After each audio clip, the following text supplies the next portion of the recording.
Scott.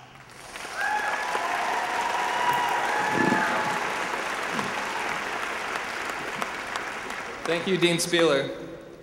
Faculty, staff, President Araun, special guests, family, the class of 2009, and including all three of our conservative members.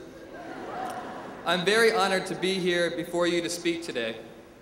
First off, on behalf of all my classmates, I want to express our deepest thanks to those who helped make graduation possible.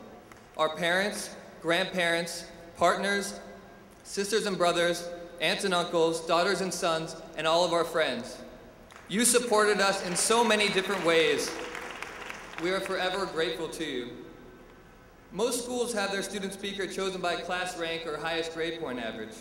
They use that as a barometer to say this is a person who can impart wisdom to the class. Well, Northeastern doesn't do class rank or grade point average. I was simply chosen by my classmates, so please adjust your expectations accordingly. Rest assured, though, I prepared this speech the same way I prepared for my law school exams. I just looked at some kid's outline from 3 years ago. But what a time to be graduating, class of 2009. A lot has changed in the world since we walked through the doors of Northeastern 3 years ago and had our Facebook pictures taken by that unforgiving little computer camera. Bush is finally gone. Fidel Castro stepped down. Apple unveiled its iPhone. Al Gore helped global warming garner the attention it deserves. Pluto was demoted from being a planet. I'm still struggling to wrap my head around how we let that happen. More states are recognizing same-sex marriages. Of course, no graduation speech from this year would be complete without acknowledging that we elected Barack Obama as our first African-American president. We've seen the largest economic meltdown since the Great Depression, and as if all that change wasn't enough, the world had to throw in a global pandemic scare to cap off these 3 years. We've also had significant change within the walls of Northeastern. We built a whole new building, and I promise here I won't start singing about whether there are actually any study spots in the building, but we now have wireless internet throughout instead of just on one side of the 4th floor of the library. And we've gone green. So to conserve water, we have toilets with a bimodal flush, up for 1 and down for 2. But some things in this world haven't changed over the last 3 years. CEO pay continues to be outlandish, with CEOs making 344 times that of their workers. 45 million Americans still lack health insurance, and we've seen scant effort to limit greenhouse gas emissions. And that's where Northeastern comes in, because some things haven't changed about Northeastern either. Northeastern still produces graduates dedicated to advancing progressive causes. For instance, when the federal government sent 500 immigration agents to raid a New Bedford factory in 2007, and hundreds of workers were detained and separated from their families, Northeastern graduates Nancy Kelly of 84 and John Wilshire Carrera of 85 were on the front lines fighting for their clients' legal rights.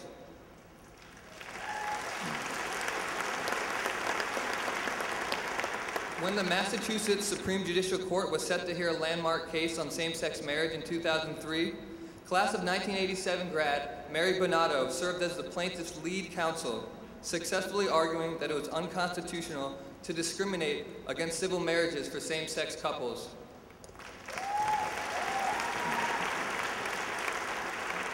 Another thing that hasn't changed about Northeastern in our 3 years is its devoted faculty, adjunct professors, and administrators. They are a dynamic set of progressive participants in the social justice movement. For example, I still remember vividly Valentine's Day my first year. Not because it was a hectic day during which I was trying to throw something together for my girlfriend, although that did actually happen as well, but because Professor Brooke Baker led a group of students to the front doors of Novartis, a global pharmaceutical giant that was challenging India's patent law regarding AIDS medication. Here we were in freezing temperatures with a mixture of snow and rain coming down, and leading the charge was Professor Baker. He had us waving signs, marching up and down the street, and chanting, "Novartis, stop it, people over profit." At one point I thought to myself, wow, I can't believe this is one of my professors. Out here on the battlefield, fired up, showing us how it's done.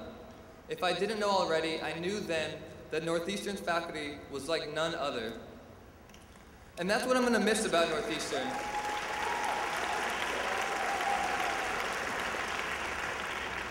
I'm going to miss the passion to believe in causes, the passion to get out there and do something for social and economic justice, and the passion to believe the law can be used as a tool to making that change happen. Because honestly, I believe being a lawyer too often gets a bad rap.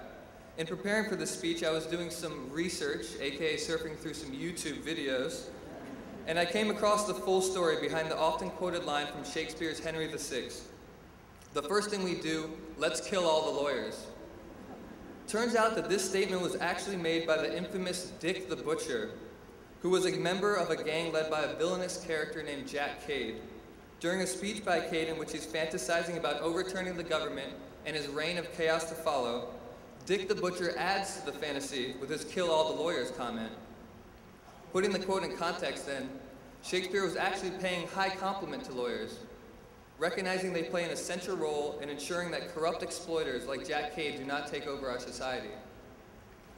Modern day Jack Cades are ever present at insurance companies, on Wall Street, and even in government. Unfortunately, these exploiters know well the power lawyers can wield, and these Jack Cades have recruited lawyers to help them in their disingenuous ventures. I urge us all to fight against being recruited as part of Cade's brigade, and instead become the type of lawyers that Dick the Butcher wanted eliminated. Lawyers who fight hard for the public good. And no doubt we'll be facing enormous challenges to stay on the right path.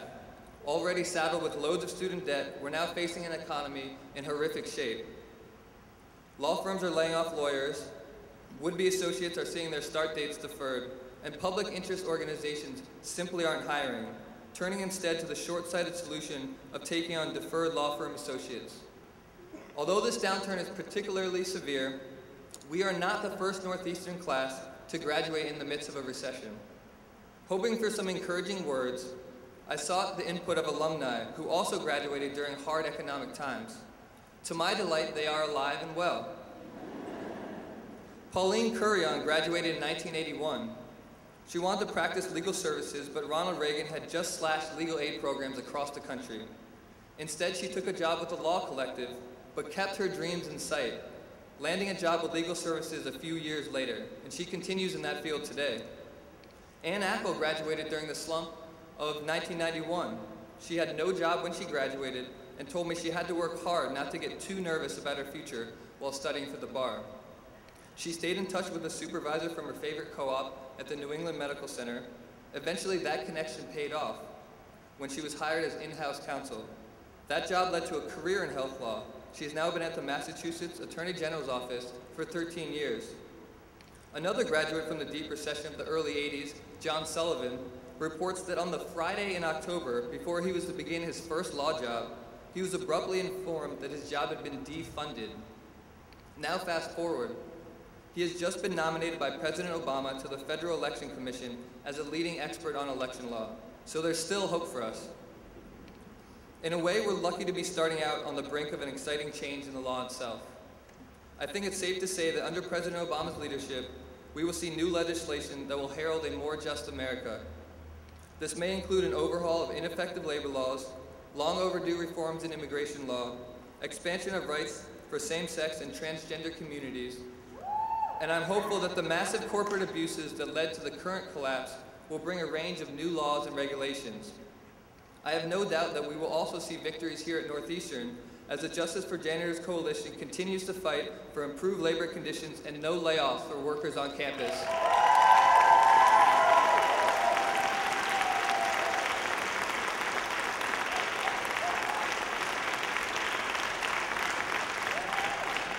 It's going to be an exciting time to be a lawyer.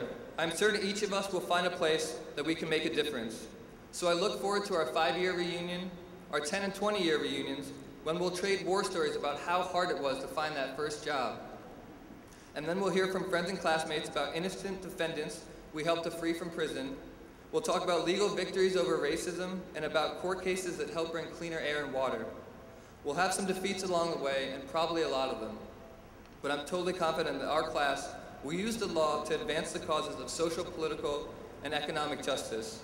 So as we accept our hard-earned diplomas today, We thank the Northeastern Law School community for preparing us to make a real difference. Thank you.